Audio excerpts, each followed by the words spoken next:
Well, Hillary Clinton has clinched, but the question is, will Bernie Sanders accept it and get with the program? Well, our Dominic Carter, he is in Brooklyn, where Hillary's expected to have a victory party tonight. The speaker speaking out. Paul Ryan says Donald Trump's comments about the quote-unquote Mexican judge, who isn't Mexican, by the way, are racist. But the question is Ryan still supporting Trump? Also, big problems for the mayor of the Big Apple. His poll numbers way down, and now people are lining up to take him down in the primaries next year. Good evening, everybody, and welcome to RFL. I'm Richard French. A big night in politics. Hillary Clinton, she has enough delegates to clinch the Democratic nomination, and that's even before the polls close in New Jersey and 5 other states, including California, tonight. And trust me, she's ready to accept. We are on the brink of a historic, unprecedented moment. But we still have work to do, don't we?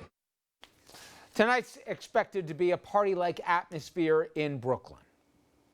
And let's bring in our body, Dominic. Now he's coming to us from the Brooklyn Navy Yards. And Dominic, let's start right there. The choice of location for Hillary's speech tonight. A lot of people thought, hey, she'd be in California. That's where the biggest contested primary is tonight, or maybe in New Jersey, where they also have a primary. But no, instead, it's back in Brooklyn. Talk about the why, as to why she chose that venue. Well, one, Richard, excellent question. Let's keep in mind, New York, the media capital of the world.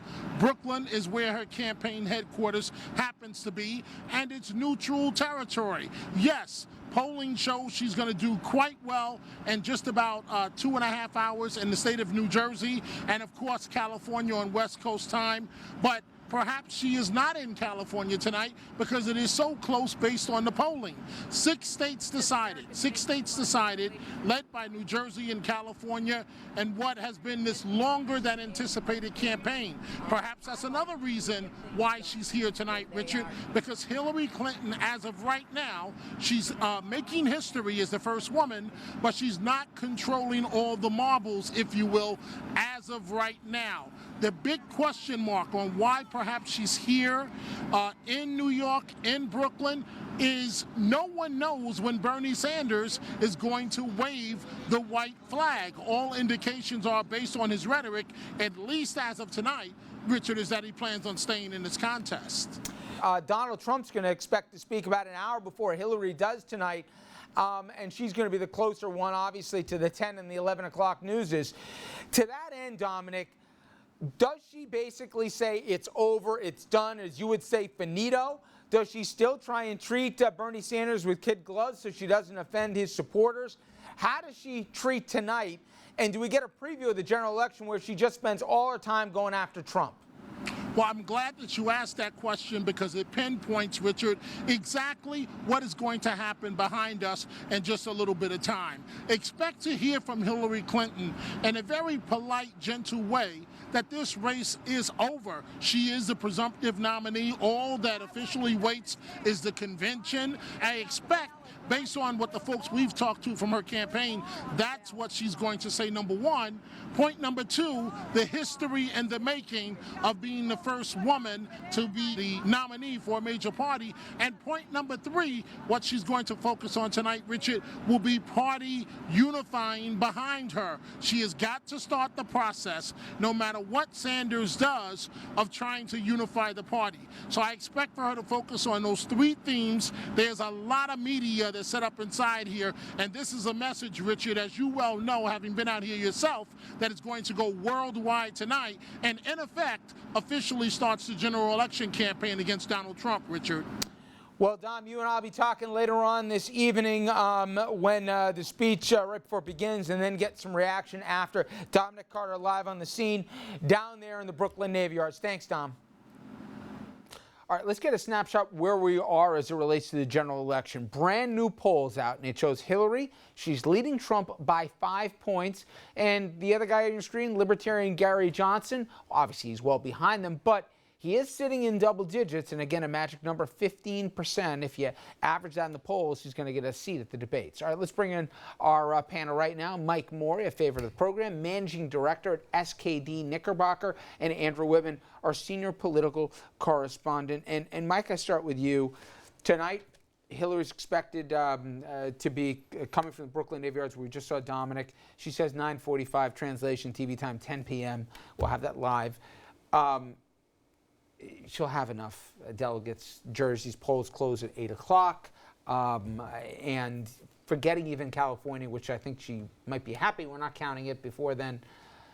What's the vibe? Is she saying, thanks for the memories, Bernie, it's over? Does she still let him make the graceful exit? How does she treat what has been a very contentious primary to this point? Yeah, so before we even get to that, I do want to say, for a country which seems, there's not a lot of hope going on right now, not a lot of positive message, regardless of whether you like Hillary Clinton, you like a Democrat, or you like a Republican. I think we should take stock in the fact that for the first time in the history of this country, there will be a female nominee of a major party candidate. That's monumental. 8 years after an African American. So for those who say we're going backwards, this is some forward momentum. I think tonight what she does is she doesn't have to say anything to Bernie about going home. I think tonight, folks in your business, folks who have said they're even with Bernie at this point, for his base at this point, this is a natural closure to the process. Bernie had said for months and weeks that we got to get to California, we got to get to California, we got to get to California. California is here. It's going to be over tonight.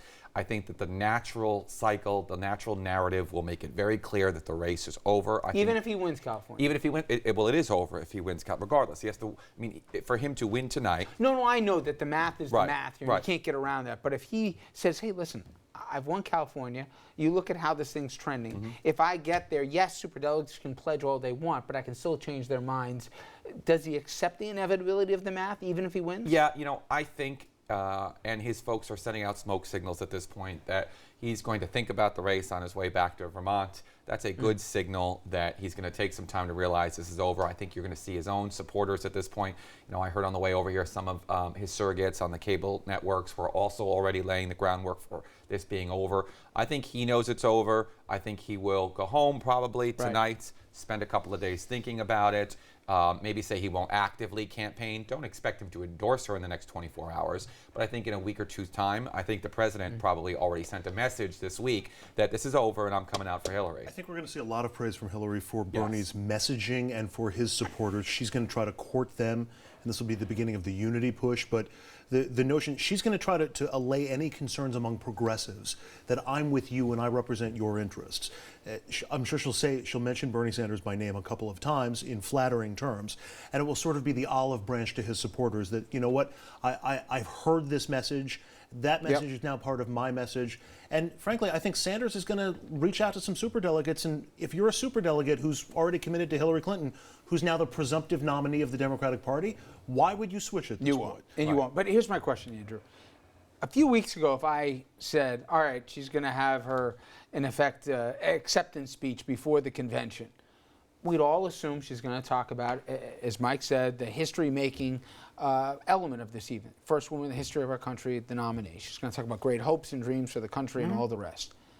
But given the speech she gave in California, and given how many people, myself included, believe it's been a turning point in this election where she went directly by name after Trump using his own words, tonight do you think we hear her just say, great night, thanks Bernie, I'll see you on the road? Or does she go directly after Trump in a night traditionally when candidates don't? I think she'll go after Trump, but in more general terms. I don't think she'll go through the laundry list of issues that she had with Trump in the speech that she gave in California last week. And this is primarily not to diss Trump or to add more distance between herself and Trump, but to use the threat of Trump as an attraction for those Sanders supporters who are on the fence. Hey, here's the reminder that we have this common political enemy out there. That's why we need to come together as a party. That's why my door is open to you in terms of the policies that Senator Sanders supported.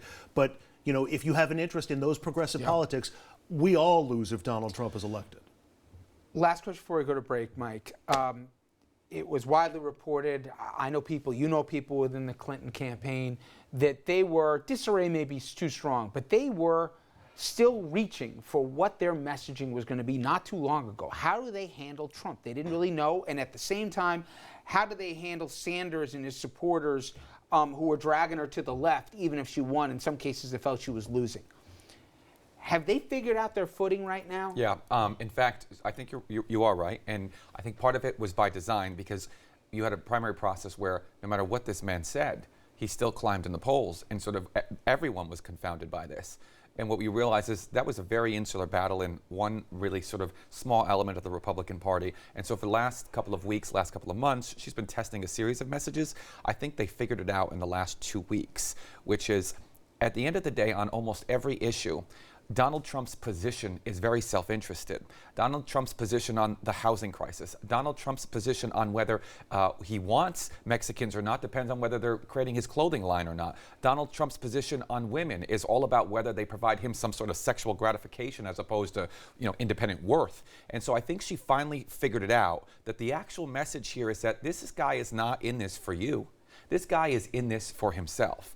And on every step of the way, whenever his message conflicts with his personal benefit, he always sides with his personal benefit against you. And so I think tonight what she'll do is she'll do exactly what Andrew said. She'll talk about the message that she and Bernie have been trying to put out there, and she will raise the battle to sort of great heights from sort of a sort of simple-minded, sort of a closed-minded self-obsession, self-interest versus the interest of everyone at large. And I think that will be a compelling narrative both for the Bernie supporters and for independents. I would just caution her that, I agree with everything that Mike said, but Trump's shown an amazing ability to reposition himself or to come up with a different line of attack. So what's working for Hillary today might not work in 2 weeks or 3 weeks. They can't lock this strategy in a vault. They have to be prepared to augment it on the fly, which I think they're in position to be able to do.